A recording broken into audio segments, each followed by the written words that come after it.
thousands of individuals who know you have psychic abilities but don't know how to tap into your higher self.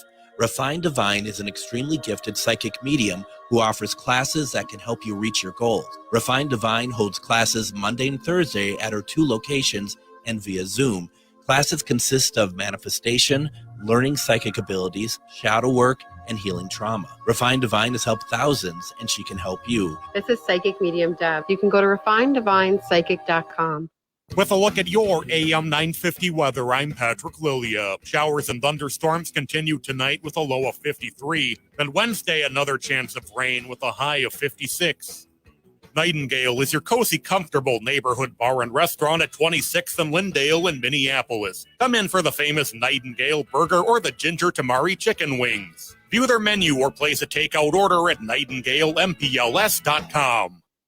Portions of the following program may be pre-recorded. The views expressed and the opinions given by the individual host, guest, random reptoid, or chupacabra may not necessarily reflect those of AM 950 Radio, its affiliates, or its sponsors. Now, it's time to step into the unknown.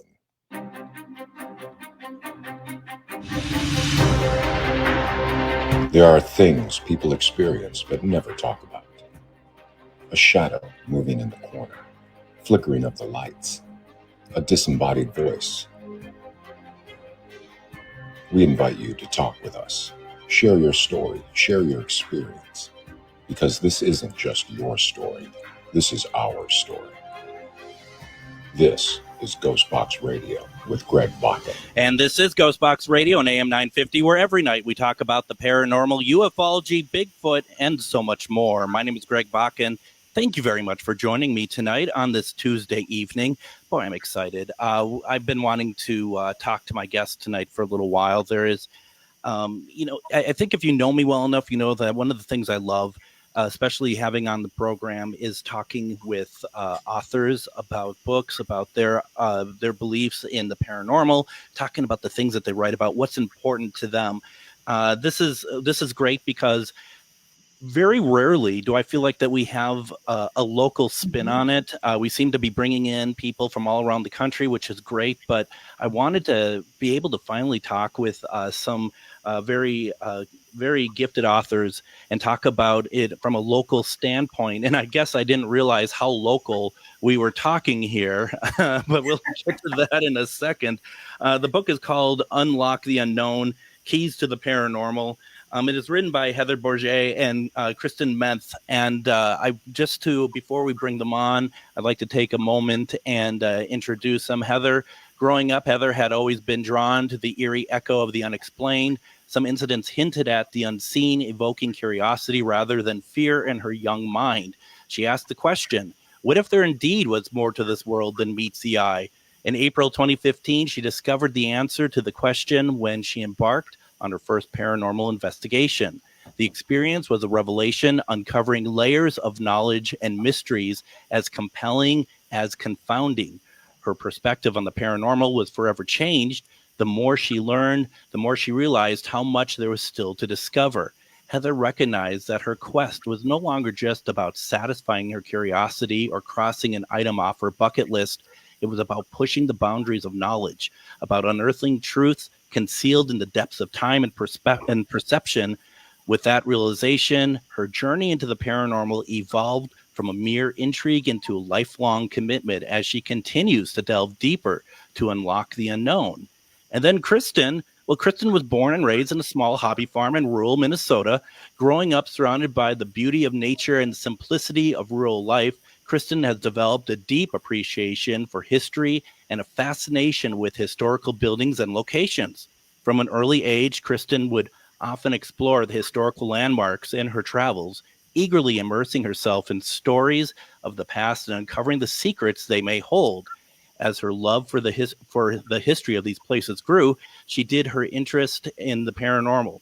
Utilizing modern equipment and the knowledge of the history of a location, she travels the Midwest in search of scientific proof of the paranormal.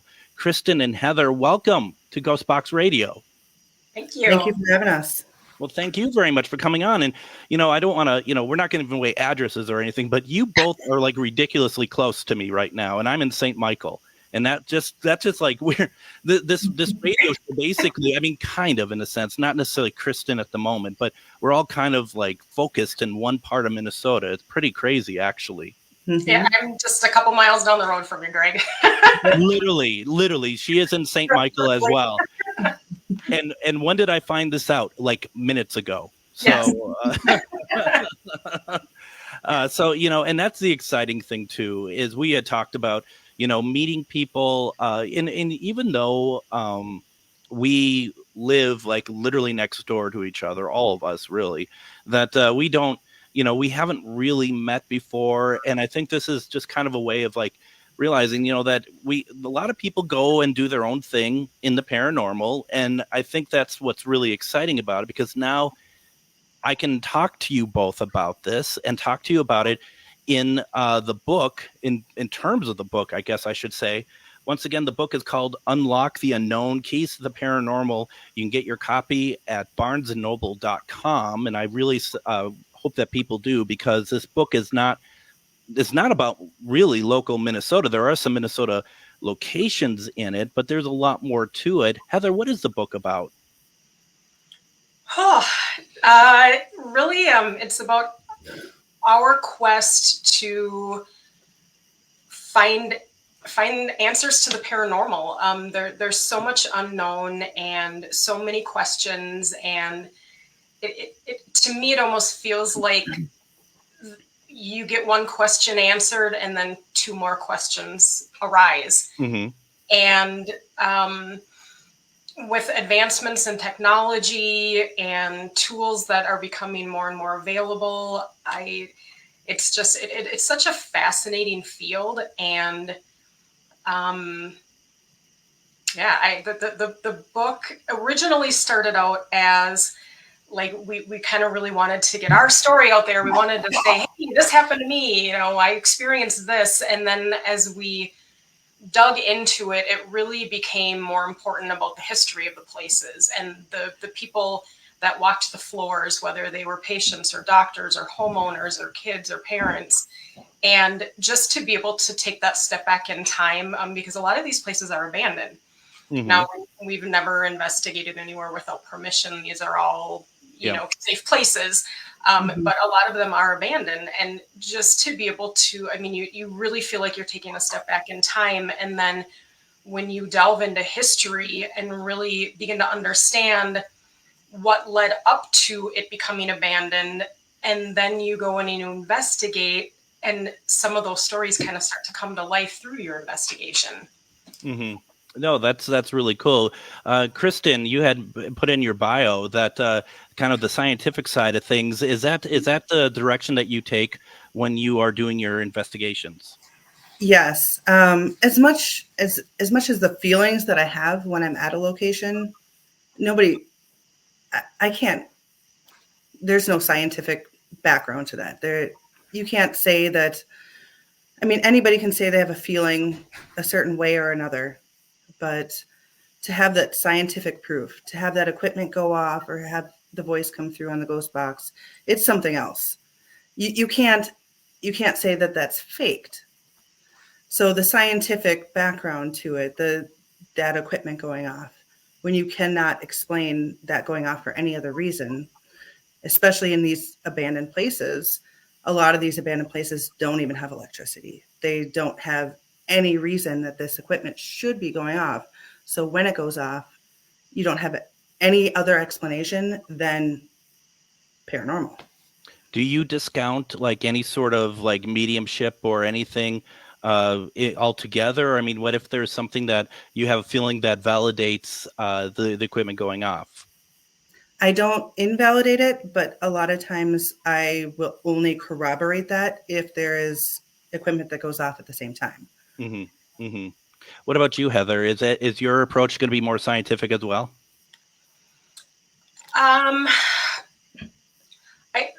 Like Kristen said, it's one thing to. I've had numerous times where you feel like you walk through a giant spider web, and every hair on your body stands up, and it's then when a piece of equipment goes off that then validates that feeling. Mm-hmm. You know, I can say all day, and quite frankly, I truly do believe that we ourselves are the biggest tool that we have, because your personal experiences, while you might not be able to scientifically back it, when something happens, it's powerful. And especially then when you do have that piece of equipment that goes off, you know, you feel like you're being followed, and then the music box that there's no way you could trigger goes off, or, you know, a shadow crosses a grid, or, you know, an EVP comes through that, you know, says your name. So I'll tell you, you know, that, like, I think to myself, and I just did a show last night about my first time doing, you know, the paranormal stuff, using the equipment, using Spirit Box.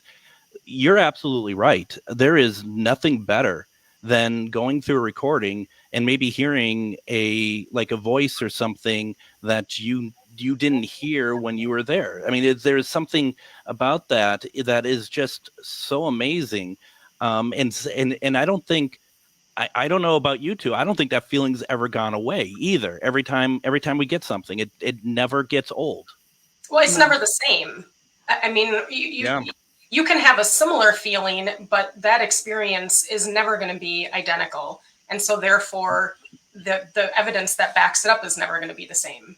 So it's always going to be a new experience. Absolutely. Now, how long have you two known each other? Oh, 20... 15 years. Yeah, I was going to say. Almost 15 years. Did you know each other prior to getting into paranormal investigations? Do you want to hear how we got into paranormal investigations? I would, as it happened. It was late night. I already put the kids to bed, and you know, sometimes I just sneak over to Heather's house and we have a couple beers in the garage. We were watching Ghost Hunters, and we both said we should try this. Mm-hmm. And so we did. And that was a bucket list. Grabbed the phone, found one, went and did the investigation, and we were hooked. And that was Morse Mill, Missouri. That was an awesome investigation. We met some pretty amazing team members there, and they took us under their wing, and we would not be where we are today without them. And I mean, Greg, to give you a little, I showed up wearing flip-flops and holding a flashlight, and that was it. And we happened to meet James and Mateo, and they had all the techie stuff. And I say techie because I don't even remember what they had. They were all decked out, and they had matching shirts, and they had, you know, all of the cameras and everything. And I, you know, kind of nudged Kristen. I was like, hey, let's go talk to those guys. And they took us under their wing, and they gave us our actual first piece of equipment, and it was quite the experience. What was your first piece of equipment then? K2. Yep, a K2. That's cool. It's like I said, it's just fun when you start using this stuff and it starts to work in an intelligent way as well. There's something really, really quite amazing about that. And so, you know, Kristen, I mean, from there, then it seems like that did it become an addiction in a sense? To say the least. Right. To say the least. I mean, a lot of research went into it. I mean, and we started gathering equipment here and there, and we did research, and we started signing up we did a lot of public investigations to start off with. And it took a toll, because a lot of the stuff, I mean, we had too many people. Yeah. And then we hooked up with another team that was with Fox Valley, and we were able to do investigations. It was just us, and it was amazing to be able to do individual investigations and do stuff on our own.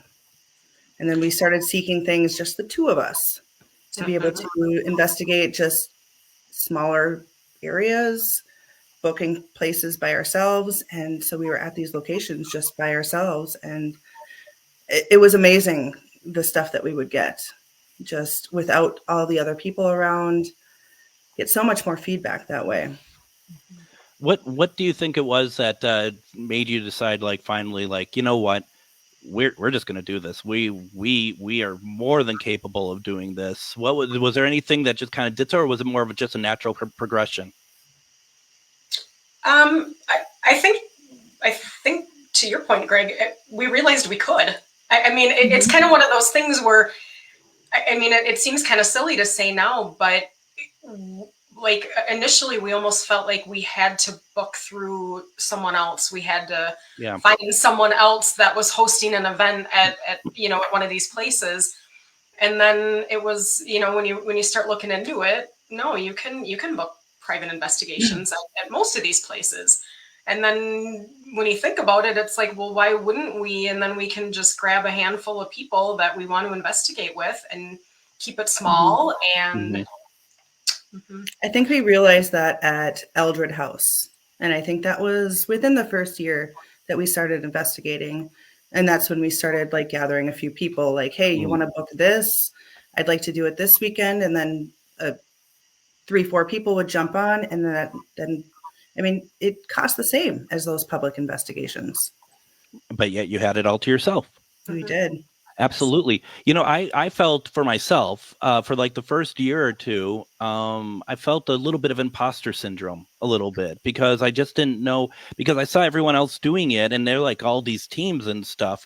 And kind of like you two, I was by myself for the longest, I was totally by myself. And it took me personally a long time. It doesn't sound like with what you two had, but it took me a while to finally just be like, like where you all came to is like, I know what I'm doing. I know how to do it. And I just, need to do it. And like what you two just said, you kind of find your tribe a little bit as well, don't you? When you have these investigations, there's just certain people that you just know that these are the people that I like to investigate with. Definitely. And everybody has their own way of doing things. Everybody has their own perspective on things. And we really started to enjoy being able to investigate with other groups and with other people, again, in a smaller setting, but with people that were like us, that really kind of had a grasp on what they were doing. And, I'm going to be honest, the first investigation, I was checking off a bucket list item. I was like, ooh, we should want a paranormal investigation. That would be really fun. Yep. And then when you really dive into it and you realize, wow, there's so many layers here and there's so much more to this, then you want to find other people that are passionate about it as much as you are.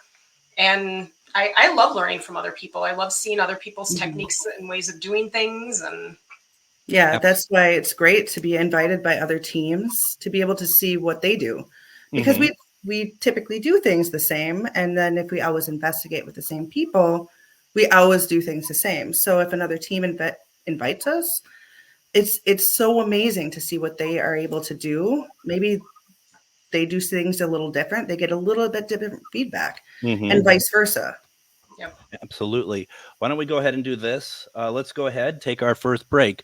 When we come back, let's talk a little bit about the book. Let's see if anyone has any questions in the comments section, and we'll just keep this paranormal conversation going. This is going to be a great hour.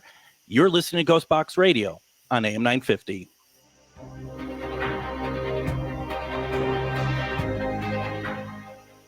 Need a stone to change your luck or break a curse? Try Larvikite, known for its hex-breaking powers. Need an herb to repel negative spirits? Try Rue, used to repel demons and jinn. Want to create a decoy so black magic can't touch you? Make a witch bottle. For more magical advice, visit Magus Books in Minneapolis. We've got the tools and the expert advice you need to succeed against the dark arts. Find us at 1848 Central Avenue Northeast in Minneapolis or at magusbooks.com. Reach your highest level of consciousness and well-being with metamorphosisconnections.com. Metamorphosisconnections.com is an online directory of the best holistic and metaphysical practitioners to help you make your most informed choices. You can search metamorphosisconnections.com for classes, events, wellness and life coaches, plus metaphysical products and shops.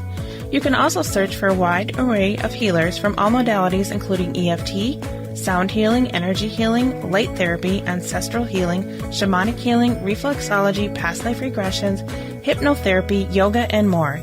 And if you're not sure where to start, the search feature on metamorphosisconnections.com is tailored to help both those who know what they are looking for and those who are just starting.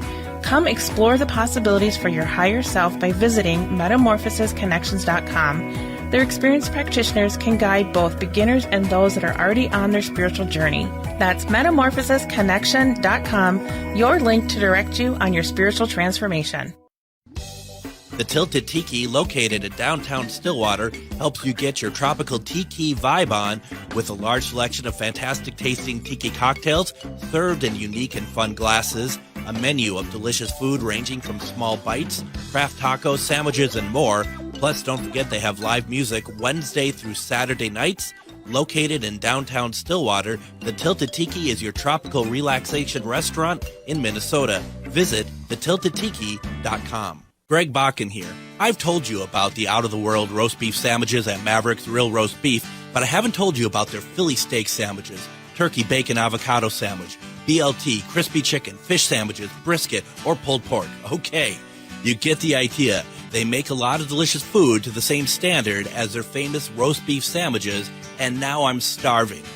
I'm going to go to Maverick's Real Roast Beef off Lexington and Roseville, and you need to go too. Check out their menu at mavericksbeef.com.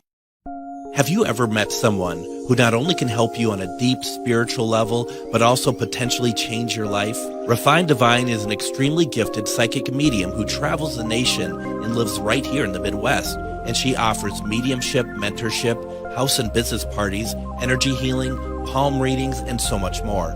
Refined Divine has helped thousands, and she can help you. Hi, this is Psychic Medium Deb. I cannot wait to hear from you. You can go to refineddivinepsychic.com.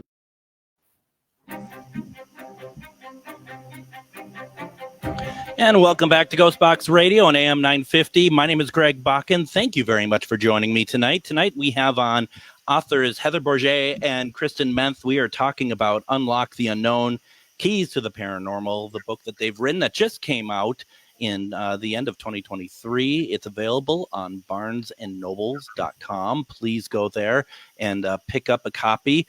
I've read through a lot of it. There are some amazing stories in here. There's some great insight in here. How many locations did you cover in this book? I think it was 17. It's substantial. I mean, it really is. How far back does this go as far as your journey in the paranormal, as far as the locations? 2015. 2015, yep. And I think we only went up to about 2022. We hit a few more locations since then. Mm-hmm. And there's a few that we did not include yet. Mm-hmm. So, yeah, it's a lot of locations. It doesn't cover all of them, but more of the suitable ones for a book. How did you decide on the allocation of the writing between the two of you? Well, if I'm understanding your question correct, one challenge that we had is, I mean, the two of us were at the majority of the locations together, and it was trying to determine if the experience happened to me and Kristen witnessed it, is it more understandable, or is it easier to put the reader in her shoes or mine? Is it easier, or is it going to be more understandable if it's from her perspective or mine? So that was one challenge that we had. As far as the rest of it went, I kind of went a little nuts digging into the history, and Kristen's strength was being able to really articulate the experiences that we had. So we kind of just did a divide and conquer. Right. It was really great to be able to, and I mean, she talks about like which perspective we should have put. I mean, her perspective, my perspective, or a third person. But sometimes it was better to start with my perspective, like if she had the experience, and then she would explain to me what happened, and I would explain what she said. Sometimes you need to hear it from both of us. Like, I witnessed what happened to her, but to hear what she felt in that moment is something else. Like you needed to see it. You needed to be there. You needed to be the person that had that experience at the same time as an outside perspective. Did you like find out anything new? I mean, for either Heather or Kristen, that you didn't realize at the time, like some new insights of how either of you had felt about a situation or something that happened at any of the locations? Definitely. So I'm going to tell you, when we first started in 2015, I had a lot more sensations, feelings in the beginning. More smell. I could feel an energy that followed me the entire night. Mm-hmm. At that time, she didn't have those feelings. Over the last, now it's been 9 years, she has developed those feelings and beyond surpassed me. I mean, she can go into Estes and she can hear and feel all of these words and conversations coming through to her that are beyond anything that I could have ever imagined hearing or feeling myself. Mm-hmm. That's really interesting. And Heather, the same thing for Kristen? Yeah, one thing that I'm extremely grateful for is she has an amazing ability to tune into me, especially when I am in Estes. And she's the only person so far who has been able to pick up when she can tell that I'm starting to, I don't want to say lose control, but it's getting to the point where it's not going to be quite as easy to pull myself out of it. And she picks up on that. And it took us a few times to figure out how she could do that without making me literally jump out of my skin. Because I mean, it started with, a tap on the shoulder, and then I just would completely freak out because it startled me so much. But so it took a little work, but we got it figured out. I think we've both significantly grown since we started. Feelings wise, everything like that, I think I've probably remained the same. Heather has gotten a lot better. She will always be her jumpy self. And honestly, I could make. So I'm walking around with a flashlight and it reflects off something, and I jump and drop the flashlight. Mm-hmm. I startle very easily. It's very rare that I get scared, but I startle myself all the time. There was one instance I bumped into, you might have noticed in the book, we at the end of most of the chapters, we have paranormal outtakes. Mm-hmm. And we wanted to include that because, we do have a lot of fun. I mean, there's a lot of serious things that, we've experienced, and a couple times that we have actually been on edge, or for me, even scared.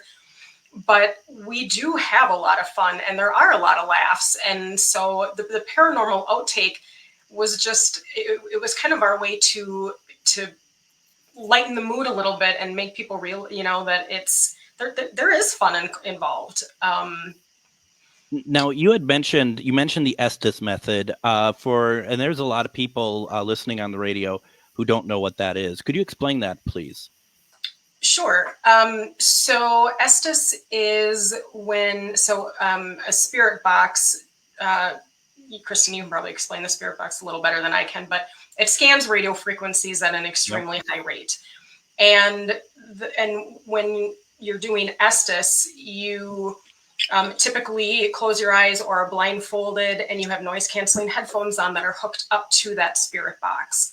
And most of the time you're even away from the other people that you're investigating with. Mm-hmm. And the whole objective of Estes is, when I go in, I can't hear what they're doing. I can't see what they're doing.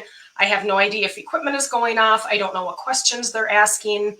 And so any feelings that I get, anything that comes through, whether it's my own thoughts, whether it's coming through the spirit box, that information is said out loud and relayed, and then the correlation is made. Did this make sense? Was anything validated? Because you're completely, literally blind and deaf from everything that's happening around you. Mm-hmm. Mm-hmm.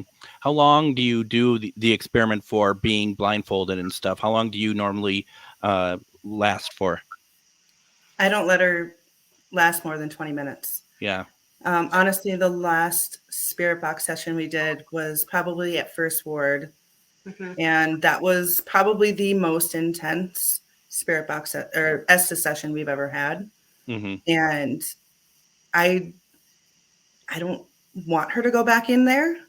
It was extremely intense. And I mean, the person that was speaking through her literally wanted us to leave her alone in there. And I kept getting grabbed. It was her and me. We were in an Estes session, and she was blindfolded. She couldn't hear anything that was going on. There was equipment going off all around us. And I honestly felt like I was alone.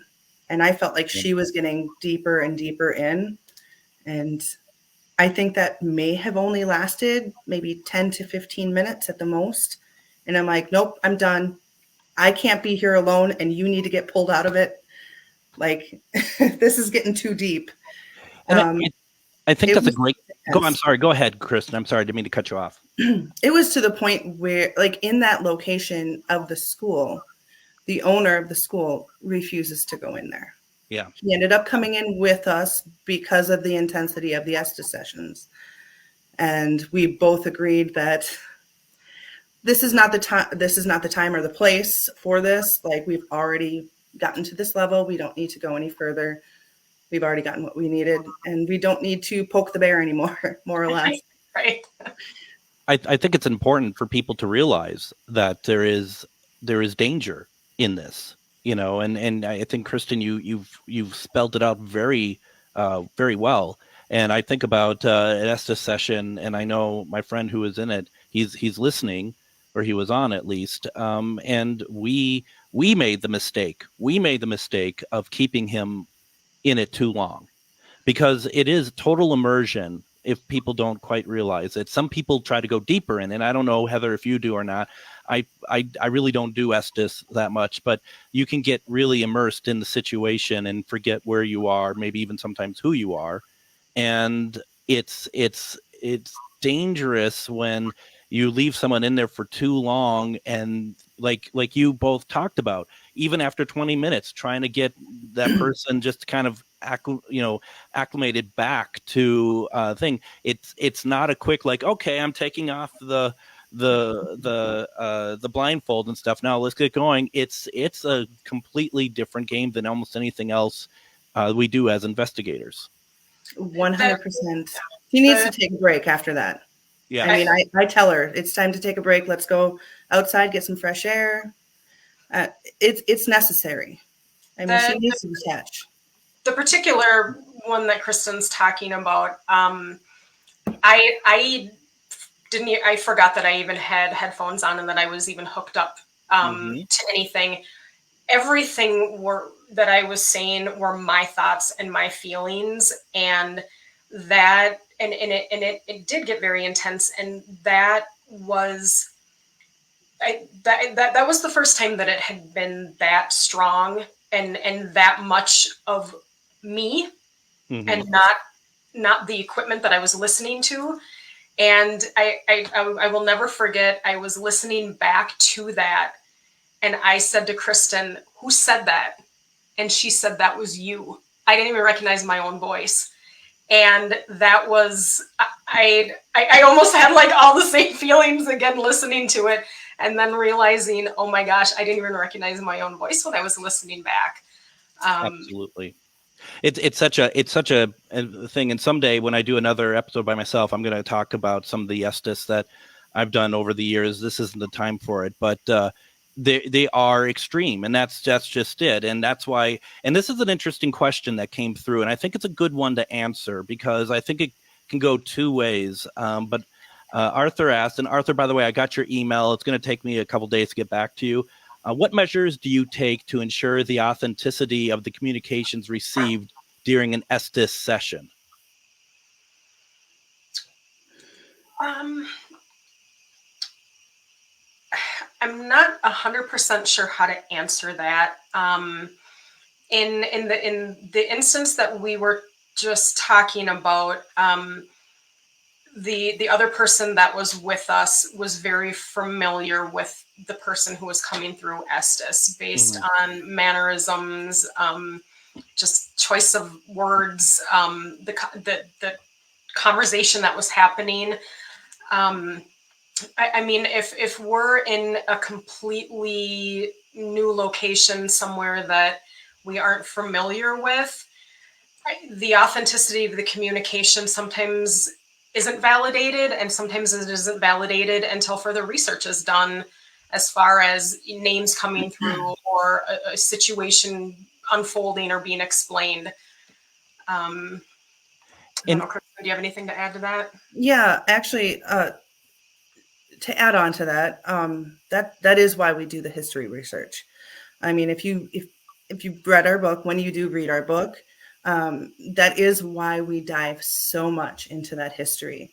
Because if we have these Estes sessions, or we have a name come across on one of the spirit boxes, anything like that, there might be some correlation with the history that we have delved into. And that's why we look so much into the history, because we want to know what's happened here before, speculation, rumors, or even what actually is recorded has happened. Could I add a third piece to that? And because I wonder if maybe Arthur even meant this, and he may not have meant this, but one thing too is I'm only going to do an Estes method with people I know. And what I say about that is, you let alone about the safety part of it, you got someone who has your back. It's also, and I don't, those public events, and I put on public events, and, I might have talked about this the other day, where you'll get people who the spirit box isn't saying anything all night at this event. There isn't really a whole lot going on. And as soon as somebody, that you don't know puts on their headphones and everything else, next thing you know, suddenly the spirit box is swearing out of control, or it's having some sort of like talking very sexually or anything like that. And it's just like, you can't, that's where I have the biggest problem with the authenticity of what's coming through, because like you two know each other, you two have a good reputation. If Heather is putting on the headphones and the blindfold, you're going to know that no one's being messed around with somebody you don't know, and suddenly they're saying something that is totally uncharacteristic for the entire evening. To me, that's a big red flag right there. Another thought popped in my head as you were saying that. There are times where the Estes doesn't make sense. And that's okay. And it doesn't mean that there's not something legitimate coming through. It just, I mean, there's been a few times where I'll come out of Estes and Kristen will say, well, that was fun. I just listened to you have a conversation with yourself, because there were clearly two people talking back and forth. Right. And I wasn't answering any of her questions. I wasn't doing anything that she was asking, but she could tell that it was that I was picking up a conversation, but it was between two people. It had nothing to do with her. Absolutely. Why don't we go ahead and do this? Let's take our next break here. When we come back, if anyone has, I'm liking the questions that's in the chat room. If anyone has any other questions, put them in. We're going to keep talking about the book, Unlock the Unknown, Keys to the Paranormal, and anything else you want to talk about. You're listening to Ghostbox Radio on AM 950.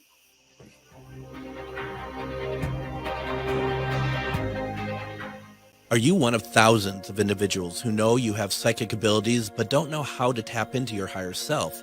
Refined Divine is an extremely gifted psychic medium who offers classes that can help you reach your goals. Refined Divine holds classes Monday and Thursday at her 2 locations and via Zoom. Classes consist of manifestation, learning psychic abilities, shadow work, and healing trauma. Refined Divine has helped thousands, and she can help you. This is Psychic Medium Deb. You can go to refineddivinepsychic.com. Greg Bakken here. Like you, I love good, fresh, delicious food. So I want to tell you about this treasure in Roseville called Maverick's Real Roast Beef. Maverick's has the best roast beef sandwiches I've ever had. Made fresh every order. Add fries or onion rings dropped in the fryer when ordered, and you have a winning combination. Maverick's Real Roast Beef has a lot more than roast beef, so check out their website, mavericksbeef.com, or check out their restaurant on Lexington in Roseville. Did you know that spiritual awakening is not all love and light? Surprise! Inner demons, ego deaths, and tower moments are on the horizon. But while life might hand you some harsh lessons, we've got the antidote to soothe your weary soul. Why not try a dragon's blood bath? Or schedule a Reiki aura repair? With books, herbs, talismans, candles, and more, we put the Shazam in shadow work. Visit Magus Books at 1848 Central Avenue Northeast in Minneapolis or magusbooks.com. The Tilted Tiki, located in downtown Stillwater, helps you get your tropical tiki vibe on with a large selection of fantastic tasting tiki cocktails served in unique and fun glasses, a menu of delicious food ranging from small bites, craft tacos, sandwiches, and more. Plus, don't forget they have live music Wednesday through Saturday nights. Located in downtown Stillwater, the Tilted Tiki is your tropical relaxation restaurant in Minnesota. Visit thetiltedtiki.com. Reach your highest level of consciousness and well-being with metamorphosisconnections.com. Metamorphosisconnections.com is an online directory of the best holistic and metaphysical practitioners to help you make your most informed choices. You can search metamorphosisconnections.com for classes, events, wellness and life coaches, plus metaphysical products and shops. You can also search for a wide array of healers from all modalities, including EFT, sound healing, energy healing, light therapy, ancestral healing, shamanic healing, reflexology, past life regressions, hypnotherapy, yoga, and more.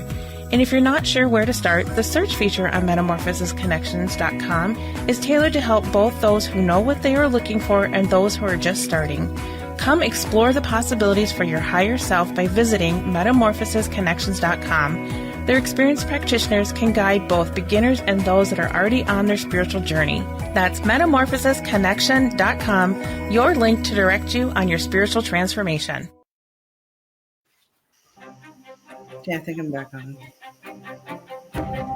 And join me tomorrow on Ghostbox Radio with Greg Bakken. Finally, we're going to be talking about reptilians. I've been wanting to talk about them for 10 years. I never found the right person to talk about them until I realized that Scotty Roberts, he wrote a book about it, The Secret History of the Reptilians. We're going to be talking with Scotty tomorrow about his book, and it's going to it's going to be a fantastic conversation. I've been wanting to talk about this for a while. So join us tomorrow. We're going to have Scotty Roberts on.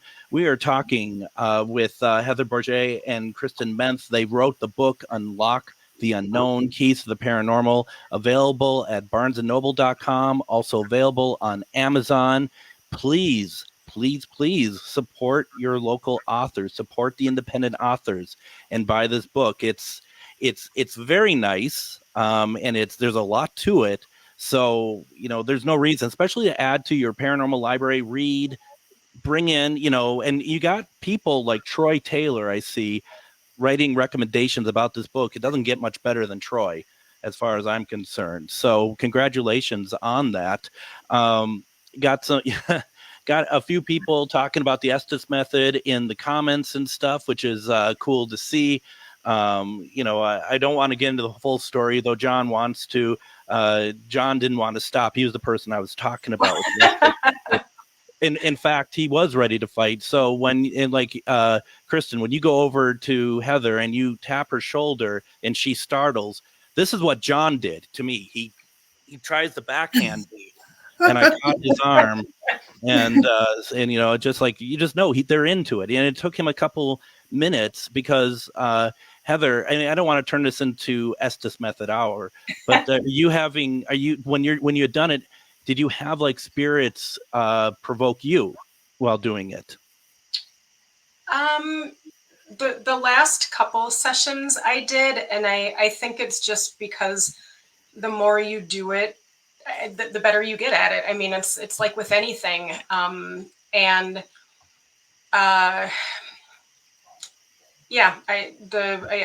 did the very last Estes session that I did. There was a group of us, and of course I didn't know what was going on, but I ended up with a couple guys around me because they were starting to be worried for my safety, for what was going on. But for the most part, no. But has it happened? Yes. It's more been provoking everybody else around us, everybody else around her. Mm-hmm. They would provoke us because they were speaking through her. That was typically what would happen, is they would go after me, or they would go after another one of the team members that were in the room. They more or less just used her as the soundboard.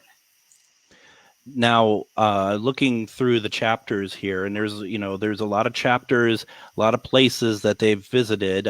Kristen and Heather visited a couple on here that I find very interesting. Number one, Fox Hollow Farm is a place that I would love to go and have checked out. How was that? So I did do that with my team at the time. It was amazing, to say the least. I had a lot of experiences. It was less scientific experiences. It was more sensations. One of the experiences that I brought into that was when I was in the apartment upstairs, and I was sitting there with two other team members, and they were both sitting on the couch. And when I investigate, I don't like to sit next to anybody. My thought when I do investigations, can we be in the same building at least, or is you yes. going to say I detach myself by at least a few feet. I think about it like, a herd situation. If you're going to get picked off, you have to be away from the herd, and I want to get picked off. So I sat away from the other two investigators. I sat in a chair by myself, and I could feel that weight. I could feel weight coming down on me, and it was something else. Like I literally couldn't even. I had my hands on the armrests, and I could not even lift my fingers, to the point where, like, eventually I wasn't even able to breathe. Wow. And I typically don't get stern. I'm open to most things. I'm usually pretty nice about everything. But at one point I said, "You need to get off of me. I can't breathe." And then we did have to leave, because I was at that point where, like, I don't feel comfortable here if they weren't respecting me. Did the door move at all in that apartment on the second floor, like the handle jiggle or anything like that? We did not have the handle jiggle. We went from that location. We did move into the walk-in closet, and when we were sitting in there, the clothes moved behind us. Oh, nice. We didn't have any, I don't think anything jiggle, anything like that. Another thing that happened there was we thought that if we were to feed our energy into the pool was and if people aren't aware of Fox Hollow, the pool is where the murders took place. That is where Herb strangled his victims. So we thought if we were to put our energy into the pool, maybe we could stir something up and have something happen. So we all put a hand, a foot, anything like that. And I was just randomly taking pictures. I would take a picture of the other two investigators, and everything was fine. The next picture I took, the next person over from me had her foot in the water, and there was a light shining behind her foot. And there is a photo of that in the book. You can see this illumination behind her foot. And there is no explanation for that. I looked at the previous pictures that I had taken, the pictures after that. There's nothing that would have caused that illumination behind her foot. Send it to other investigators, and they said they have no explanation for it. Fox Hollow is a very interesting location, and do you give the history in the book, of a little bit of history of the background to it? I mean, yes. Definitely, yep. Folks. It is truly it's a place of mass murder. And so, and it's not something that it's not like Villisca. You can go in and check it out whenever you want. It's not a place that most people can get into. So, to be able to get, at least the feelings and stuff through the writings of Heather and Kristen. I mean, in my mind, that's worth the book itself, because you're getting some really good data from these locations that you're probably never going to get the opportunity to go visit. So might as well read about it and check it out and see what they have to say about it, as well as all the other locations. Yeah, it was definitely, it was amazing. I will never forget when something happened. Full body apparition. I did not see it. Mhm. Another investigator saw it, and he decided it was too much for him, and he left me. Yeah. See you So later. I'm sitting in this closet that supposedly has a portal Mhm. by myself, and I hear him run, and I'm like, hello? Is anybody there? That there are very few times in my investigating history in the last 9 years that I've been doing this that I will say I was scared, and that was a moment I was actually scared. Yeah. Yeah, that's a pretty heavy place. I also see on the list one that we're going to be losing here very soon, Bobby Mackey's Music World. Mm. And that's an interesting place. Were you both downstairs in the restaurant and then up in Carl's apartment then? So it's interesting because I was not at the location you just talked about, and Kristen was not at Bobby Mackey's. But yes, we did explore the whole area, and my takeaway from Bobby Mackey's was there was a lot that came through the spirit box that at the time did not make any sense. And then once I dove, I mean, the history of Bobby Mackey's, if you really dig in, it's deep. I mean, there's a lot of history at Bobby Mackey's. Mm-hmm. I got down a lot of rabbit holes. I don't know how many times, well, aren't you done researching Bobby Mackey's? No, because I got down this other rabbit hole, and I would say there's 18 hours of research at the absolute minimum for Bobby Mackey's, and I listened to every minute of it. Yeah, so we did have some equipment, but like I said, the biggest thing was then when I went back and I re-listened to the spirit box sessions and even a couple EVPs that we didn't hear at the time. It really kind of tied into the whole syndicate, the illegal gambling and bootlegging, and it was interesting. I had been there many years ago, and for me, the most active part of Bobby Mackey's was up in Carl's apartment. Well, and I just we got tons of spirit box in the restaurant, but we also got a lot upstairs in Carl's apartment. I'll be honest, I didn't really get anything downstairs, but that's just me. Well, and we actually tended to stay away from the portal, the supposed portal that's there. We didn't even really spend much time there.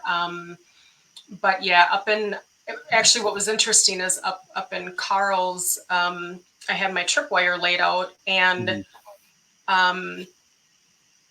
several of the lights went off as we were picking up conversations on the spirit box, and one light stayed lit, and it had actually like the light itself had turned, and nobody had moved. And when you lay a tripwire down, you lay it down flat, and this particular one had somehow flipped on its side. And that was the only time that I had ever seen that happen, and I have no explanation for how that happened. That's pretty cool.